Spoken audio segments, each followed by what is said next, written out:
안녕하세요. 오늘도 날씨가 좋습니다. 날씨는 좋은데 우리는 뭐 편의점을 운영하시는 분들은 다 그런 생각 하시겠죠. 날씨가 좋고 더워야지 장사가 잘 된다. 음료수도 많이 팔리고 맥주도 많이 팔리고 오늘도 또 좋은 하루 됐으면 좋겠고요. 또 하시는 업종의 편의점이든 뭐 다른 가게든 오늘도 매출 많이 올리셨으면 좋겠습니다. 최저임금이 9,160원으로 됐잖아요. 그래서 제가 전번 영상에서도 거기에 대해서 말씀을 드렸는데, 최저임금 올랐을 때 우리가 편의점을 기준으로 했을 때 재계약을 앞두신 분은 재계약을 어떻게 해야 되고, 또 신규로 창업을 생각하시는 분들은 또 어떤 식으로 해야 되나에 대해서 잠깐 말씀을 드렸고요. 저도 어저께 최저임금 9,160원으로 확정 됐다는 그 기사 계속 하루 종일 뭐 기사도 읽어보고 그러면서 내년에는 어떻게 해야 되나 막 걱정이 지금부터 많이 되더라고요. 근데 이게 웃긴 게, 우리가 자영업을 하시는 분들, 중소기업, 기업체들, 대기업체, 여기서 고용을 하잖아요. 그리고 급여를 줍니다. 근데 최저임금은 정부에서 결정을 하게 되죠. 이게 너무 웃긴 거예요. 이게 어떠한 일정 규모 이상의 기업체라든지 이런 데는 그런 게 맞을 수도 있어요. 근데 뭐 아르바이트 대학생이나 뭐 이런 친구들 쓰는 영세한 이런 업종, 이런 데까지 정부가 최저임금을 얼마 이상 줘라 이렇게 하고, 지불 능력이 안 되면 그러면 하지 마라 뭐 이런 말씀하는 데도 있는데, 그건 정말 무책임한 거죠. 왜 노동자의 권익은 보호해 주면서 자영업이나 이런 우리 영세 상인들은 왜 뭐 전혀 보호해 줄 그런 제도도 거의 없잖아요. 우리가 보호받을 수 있는 제도가 뭐가 있습니까? 솔직히 의무만 많지. 해보신 분은 아시겠지만 저희가 급여로 지출하는 것 뿐만이 아니라, 그러니까 최저임금이라는 게, 최저임금이 나가게 되면 그걸 베이스로 해서 보험료도 오르고 주유수당도 오르고 그게 다 오르는 거예요. 이게 단순히 최저임금이 뭐 9,160원 됐으니까 곱하기 몇 시간에서 요것만 추가되는 게 아니란 말이죠. 그럼 내년부터는 진짜 올해보다는 너무너무, 올해도 힘들었잖아요. 작년에도 힘들고 올해도 힘들고 버티고 버텼는데, 또 내년에는 최저임금이 이렇게 올랐어? 그러면은 진짜. 그래서 제가 어저께 퇴근하면서 가게에서 맥주 2캔이랑 막걸리 1병을 사갖고 왔어요. 도저히 그냥 피곤해도 잠은 그냥 잘 수 없겠다. 그래서 혼술을 했습니다. 2캔 중에 1캔만 먹고 막걸리는 또 다 먹고, 그래서 아침에 일어나니까 뭐 그렇게 힘들진 않은데 이따가 일할 때는 좀 힘들겠죠. 어쨌든 간에 좀 서론이 좀 길었던 것 같고, 오늘 말씀드리려고 하는 내용은 딴 게 아니라 요거였어요.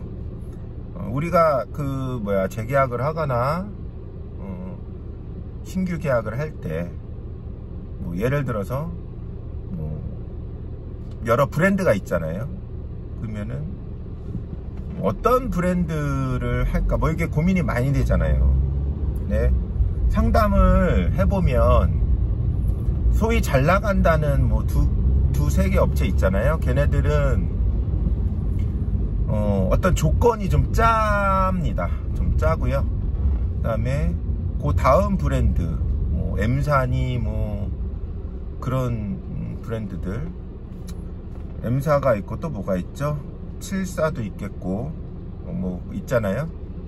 그런 브랜드들은 그리고 그 이사도 있고, 그런 브랜드들은 조건이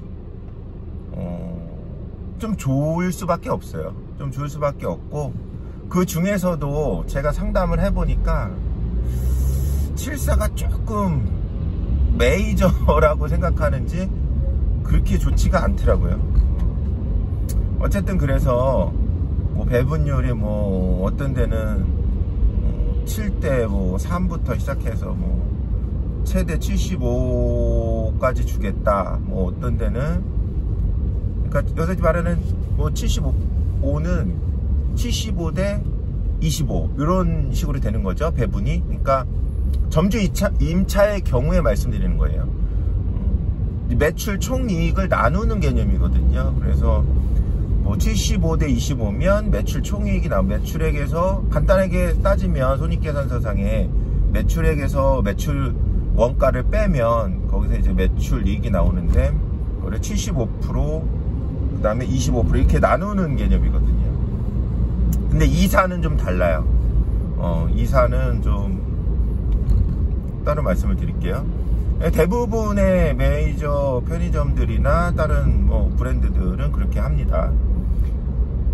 근데 작년인가요? 작년에는 CU랑 그냥 말씀드려요. CU랑 GS가 서로 점포수 선두 다툼을 벌이느냐고 신규 점포 오픈을 굉장히 적극적으로 했죠. 그때는 제가 아시는 분은 신규 오픈하면서 82%면 18%겠죠. 회사가 뭐 그 정도까지 받고 오픈을 뭐 했다는 얘기도 있고, 제가 계약서를 본 거 아니라서 뭐 그게 아닐 수도 있지만, 하여튼 뭐 그 정도로 좋았다고 해요, 작년에는. 근데 올해 제가 상담을 해보니까, 올해는 제가 그러니까 3호점을 내려고, 최저임금 오르기 전에 계속 3호점을 하나 내려고, 왜냐면은 점포 2개를 하고 있는데 한 점포가 이제 내년에 계약이 끝나니까 하나를 미리 해보려고 알아보고 있거든요. 상담도 하고. 근데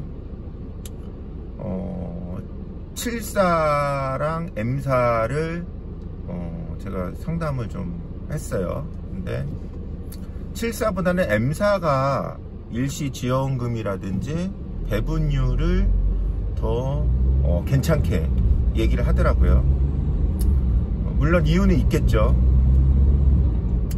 근데 제가 말씀드리고 싶은 거는, 이게 계약서에 보이는 배분율이랑 뭐 이것저것 조건은 따로 또 있죠. 뭐 폐기 지원 조건이라든지 뭐 전기 요금을 뭐 얼마나 지원을 해준다든지 뭐 이런 다른 보이는 그런 요건들은 비교를 할 수가 있는데, 우리가 간과할 수밖에 없는, 모르는, 알 수가 없는 그런 요소가 있어요. 그게 뭐냐면 매입 원가예요.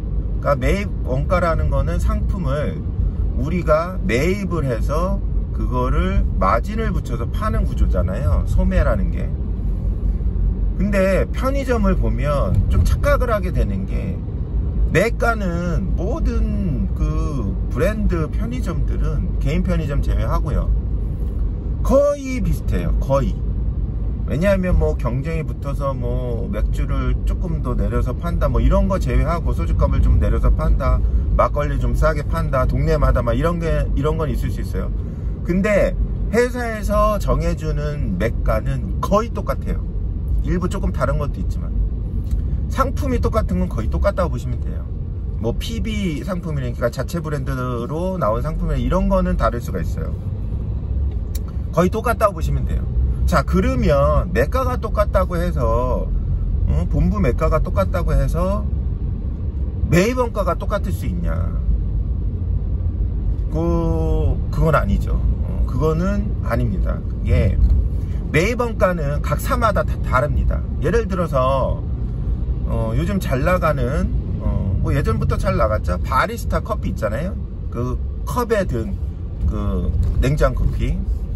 걔를 기준으로 말씀드리면 걔는 달라요. 가격이 뭐 예를 들어서 뭐 74, 뭐 세븐, 74가 세븐이죠. 그냥 브랜드를 말할게요. 뭐 CU, GS, 뭐 세븐, 미니스터, 이마트 다 달라요. 여기서 우리가 고려해 볼 만한 게 겉으로 보이는 어떤 계약 조건이라든지 이런 거는 진짜 완전 메이저 업체들에 비해서 계약을 끌어내기 위해서는 그 밑에 아래에 있는 브랜드들이 더 좋게 해줄 수가 있어요. 근데 실제로 점포를 운영하다 보면 매입 단가가 달라요. 매입 단가는 어디가 유리할까요? 매입 단가는 점포수 많은 브랜드에서 공급하는 단가가 더 유리합니다. 유리합니다. 예, 뭐 100%라고는 말씀드릴 순 없지만 제가 직접 비교해 본 바로는 뭐 예를 들어서 뭐 농심 제품이라든지 뭐 서울우유도 조금 차이는 있더라고요. 뭐 그런 그 공급사가 힘을 가진 그런 업체 상품, 공급 상품은 큰 차이가 없을지라도 그렇지 않은 다른 상품들은 실제로 매입 단가 차이가 많이 나는 경우도 있습니다. 적게는 뭐 200원, 300원부터 많게는 뭐 400원, 500원. 그게 개당으로 따지면 얼마 안 되는 것처럼 보이지만요. 실제로 5년을 계약해서 운영한다고 했을 때 매일매일 우리가 매입을 하고 판매를 하잖아요. 이게 제가 계산은 해보지 않았지만 차이는 엄청날 겁니다. 생각보다도. 그래서 제가 드리고 싶은 말씀은 브랜드를 선택할 때 눈에 보이는 그런 거에 현혹되지 말고 그런 부분도 있다. 근데 그거는 물어봐도 안 가르쳐줘요. 그리고 가르쳐 줄 수도 없는 거예요. 걔네들 입장에서. 그리고 우리가 알기도 어려워요. 이거를 어떻게 할 수 있냐면 내가 서로 다른 브랜드 점포를 운영해 보면 알아요. 저는 그렇게 운영해 보고 있었기 때문에 알 수 있었고요.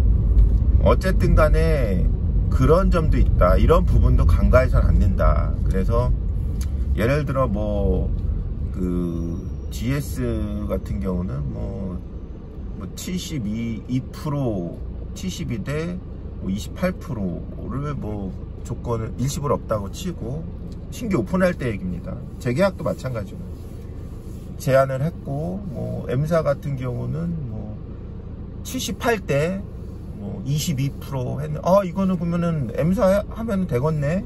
막 이렇게 단순하게 생각하실 필요는 없다는 거예요.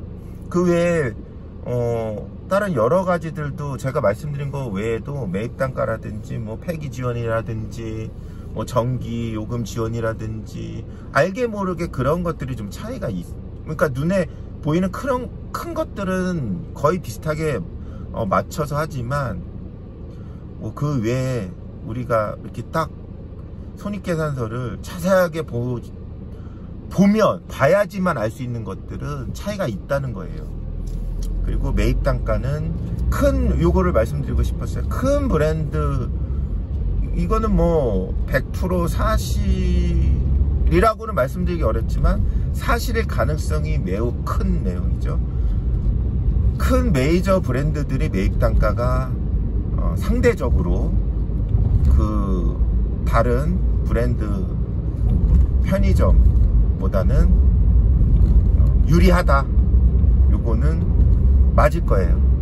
제가 요거를 말씀드리고 싶었어요. 그래서 좀 결정하실 때 전체적으로 좀 이것도 따져보고 저것도 따져보고 막 덜컥 하지 마시고 꼼꼼하게. 근데 의외로 이게 참 개발하는 하는 그 직원 말 듣고 너무 이게 현혹돼서 덜컥하는 경우가 많아요, 보면. 근데 그러지 마시고 좀 더 알아보시고, 그리고 부탁드리고 싶은 건, 내 아는 사람이 없다, 편의점 하는 주변 지인 중에 없다 그러면 딱 가서 내가 여기 사장님 조금 친분이 좀 있는 것 같아, 안면이 있는 것 같아 하면 가서 솔직히 말씀하세요. 내가 뭐 이러저러 해서 편의점을 하나 오픈하려고 하는데 혹시 좀 궁금한 게 있어서 그런데 좀 물어봐도 되겠냐, 이렇게 양해를 구하고 말씀을 하시면, 그러면 흔쾌히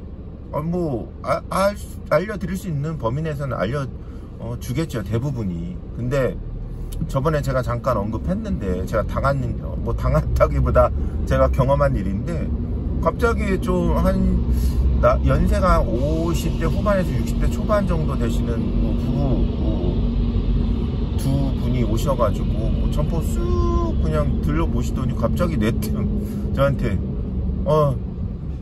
여기 사장이에요? 그러더니 여기 한 달에 매출 얼마 나와요? 뭐 갑자기 뜬금없이 이렇게 하면 진짜 도와주고 싶은 마음이 눈꽃만큼도 안 생깁니다. 그건 정말 매너 없는 그 행동이에요. 그런 행동은 절대 다른 점포 가서 하지 마세요. 그건 전혀 본인한테도 도움이 안 되는 행동입니다. 공소원이 자기 사정을 먼저 얘기하고 좀 이런 거 좀 알 수 있을까요? 이런 식으로 말하면 80% 90%는 어느 정도 비슷하게 얘기를 해줘요. 그러니까 그렇게 좀 그런 매너는 잘 지켜주시고요. 어쨌든 간에 오늘은 제가 딴 데서 듣기 어려웠던 그런 말씀을 좀 드린 것 같고요. 어쨌든 간에 신중히 결정을 하셔야 된다. 하면 5년이다. 최소 3년에서 5년이다. 그거 꼭 머릿속에 담아 두시고 결정을 하셨으면 하는 마음에서 오늘 영상을 찍어봤습니다. 아무튼 뭐 들어주셔서 감사하고요. 구독자가 1명이든 2명이든 뭐 이렇게 오시다가 조회를 해서 어쩌다 보셨든 하여튼 조금이라도 도움이 됐으면 좋겠습니다. 감사합니다. 오늘 하루도 심차게 좋은 하루 되시기 바랍니다. 감사합니다.